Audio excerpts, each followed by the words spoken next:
Hello there my lovely jewelry makers, I'm Christina of CSLdesigns, and in today's tutorial I'm going to show you how to make these love knot wirework chain links. So of course they make a really cute and decorative chain, whether that's for a bracelet or necklace, but you could also use the individual links for things like earrings or charms. Now if you want to support me in any way so I can continue making these tutorials, you can always like, share and subscribe, and there's also a super thanks button below the video. But if you want to learn how to make these links, then keep watching. So these are the materials that we'll need. First of all, the wire that I'm using is a regular round silver coated copper wire, and this gauge is a 0.8mm. And then we need some beads to add to the links, so I've got 4mm rounds, and the specific ones I'm using are faceted rainbow coated hematite gemstone beads. Now if you want to turn your chain into a bracelet or necklace, you of course need some findings as well. So I've got a lobster claw clasp and extended chain and a few jump rings to put it all together. And then we just need a few pliers as well, so I've got my flush cutter so we can of course cut our wire, tweezer nose pliers to help manipulate the wire, 6-step bail making pliers for any loops we need to make. You can of course use round nose pliers instead. So you can check the description box below the video for the material list and useful links. Otherwise, let's get it all ready and let's get started. So these are the lengths of wires that we'll need. What I have is 6 lengths of a 0.8mm wire, and these are about 15 centimeters each. Now we're going to be working with them in groups of 3, and you could also use a different amount. So for instance, have 2 in each group, which means using 4 lengths of wire instead. That's completely up to you and the look that you want, but also just make sure the wires are nice and straight.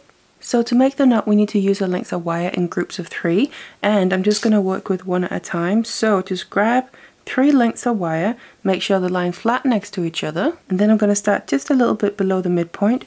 I'm going to grab my tweezer nose pliers and place those onto the length of wire, and then I'm just going to take the ends on top and bend them down against the pliers there, so they're coming back down in the same direction as the other ends. So we've now added a little bend into these 3 lengths of wire all in one go. I'm just going to kind of hold on to those while I basically do the same thing on the other group. So again, make sure they're flat next to each other, grab onto them with your pliers just a little bit below the middle, and then push the lengths above the pliers down behind. So again, we get this little bend on all these lengths. Then I'm just going to hold my groups with either hand and just kind of try and keep them in place. Then with one group, I'm going to get one end of the wires here and put them through the gap where we made the bend on the other group. And then I have the other lengths coming down behind, and you can kind of slot them in together like this. And just keep hold of it the best you can. Things will keep moving around, but we can always adjust it later on. Then I'm going to take these 3 lengths of the ones we just slotted into the other one. They're the ones all the way at the back, and just make sure I'm holding everything in place the best I can. Make sure that these lengths of wire are flat next to each other, and then push them over the top of the other lengths here. So now these lengths come back in the opposite direction than the ones from the same length, and you can see we're starting to kind of get the feel of the construction of the knot.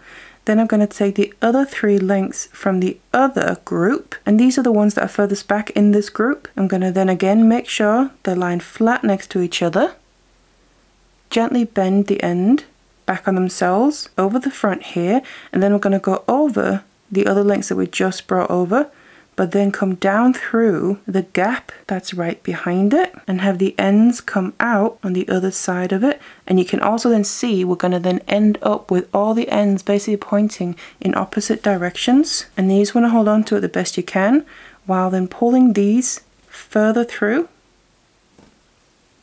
So we obviously start to tighten this up. Now you might find that it's a bit difficult to kind of get this wire pull through, and that will probably be because it's quite slippy with just using your hands and fingers.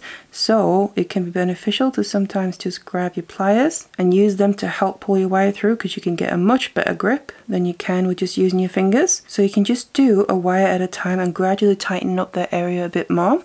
And basically we now have the actual knot in place, but you can see it's a bit loose still, so we want to keep tightening this up. So basically what you want to do is go around and just tighten it one wire at a time.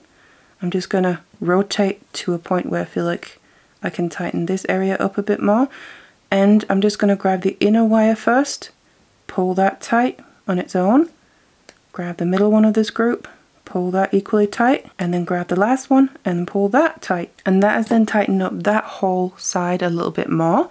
You can rotate your piece and repeat the same in the next area, so we gradually get it tighter and tighter in the middle here. And this is basically what we have to do now, is just tighten it up to the point where you're happy with how it looks, because the knot itself is in place. We just want to close it up to make it as neat as possible. So just work your way around gradually, tightening it a bit at a time until you're happy with how it looks. And we end up with something a bit like that. So I'm pretty happy with how that looks. It's nice and even all the way around, and it's pretty tight in the middle as well. So now that the knot is done and we're happy with how it looks, we need to finish off the ends of the wires, of course. So first of all, what I'm going to do is choose kind of one of the corners from one of these groups of wire. I'm going to take the wire that's furthest out towards that corner and then bend that against it so it comes separately away from the piece like this. So literally straight away from that corner. Then I'm going to do the same with the opposite group. So take the length of wire that's closest to the corner and then just bend it against the corner so it comes straight out away from it, and it's obviously opposite the other one. So these two lengths are what we're going to use to make our wrap loops with and also add the beads. The rest we now need to start getting rid of. So I'm going to flip it to the back and then I'm going to start with the groups where there's two left. So what I want to do is push them towards the back here and kind of bend them back on themselves, because obviously we want to get rid of them so they're secure, but we also want to make sure that we can't really see them from the front. So I'm bending them around the back here, and then I'm just going to go and do the same thing with the other two. So the opposite group where there's just the two left, again bend them towards the back, and then I want to go in and cut off the excess, but I'm going to make sure that there's just a short little length left from where we bent it. So cut it down and get rid of the ends, and I'm just going to cut the other ones off as well.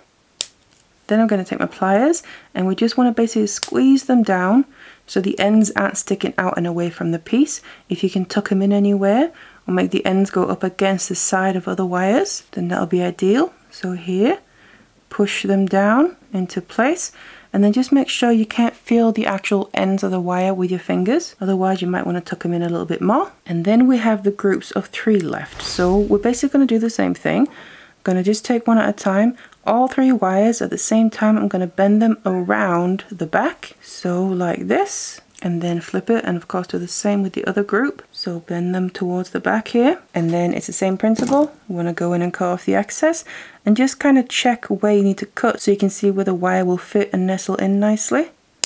Cut off one at a time, flip it around and cut off the other ones as well. Get them out of the way. Then again, I'm going to take my pliers, and instead of just pushing them down, what I like to do with these is just basically go in on the very end on all 3 wires at the same time, and then I want to basically bend them ever so gently inwards so the wire is actually starting to point in towards the other lengths. And just the same with the other ones, just flick your wrist a bit so they start bending inwards before I then go in and squeeze them down just like the other ones before. That just makes more sure that the ends are gonna be out of the way by going inwards instead of sticking out and catching or scratching on clothes or skin. So just make sure to push all the wires in nicely, of course all the way around, and then you can just double check with your fingers, so make sure you can't feel the ends. And when that's done, we got these lengths left where we can then add our beads. So first of all, I'm gonna just add a bead on one length here. Focus on that first. Then we just want to make a wrap loop, so I'm just going to start making a bend just a bit above where the bead is. Then I grab my 6-step bell making pliers, of course use round nose pliers if that's what you have. Place them on the bend, bring the wire back around to create a full circle like that. From here I'm going to grab onto that circle with my pliers so it stays in place and keeps its shape, while I'm then wrapping the remaining of the length around the little gap that we left. So it fills that in until we don't have any more space where we hit the bead. Then I'm going to go in and cut off the excess. Get rid of that and make sure that we just squeeze down that little end as well. Now flip it to the other end. I just want to add a bead first, let it drop down. And in this case, because we're making a chain, I want to just make this bend in the opposite direction. So before I made it sideways, now I want it to go backwards. So you can see it's pointing towards the back, but otherwise I'm going to do the same by grabbing my 6-step bell making pliers, making that circle. And now also, before I make the wrap loop, obviously if you're making a chain, you want to remember you need to connect them together. So this is a link I previously made. I want to then make sure they get connected before I finish off that loop. So I'm going to have them sit like this. So I'm going to follow the direction of the wire. and go through the back in this case here. Bring it all the way up to sit so both knots are facing to the front like this. So that is correct. Now that that's in place, I'm going to then grab onto the circle and then wrap and fill in that gap that we left. Take my cutters, cut off the excess, squeeze down that end, and there we made a full link and also connected two together. And then you just want to keep going like this until you have the length of chain that you need. So of course this makes a really cute and decorative chain by itself, whether it's for a bracelet or a necklace, but you can also use the links individually for say earrings or anything else you can think of. And like I mentioned, depending on how you want your knots to look, you can also use 2 lengths of wire per group, but otherwise the same technique. And of course using different gauges of wire and you'll get different sizes of knots as well. Otherwise, if you like making your own chain like me, feel free to check out my channel as I have loads of tutorials with different designs, and I actually have a whole playlist just dedicated to making your own chain. Otherwise, I really hope you enjoyed this one. Thank you so much for watching it, and I'll see you in the next one.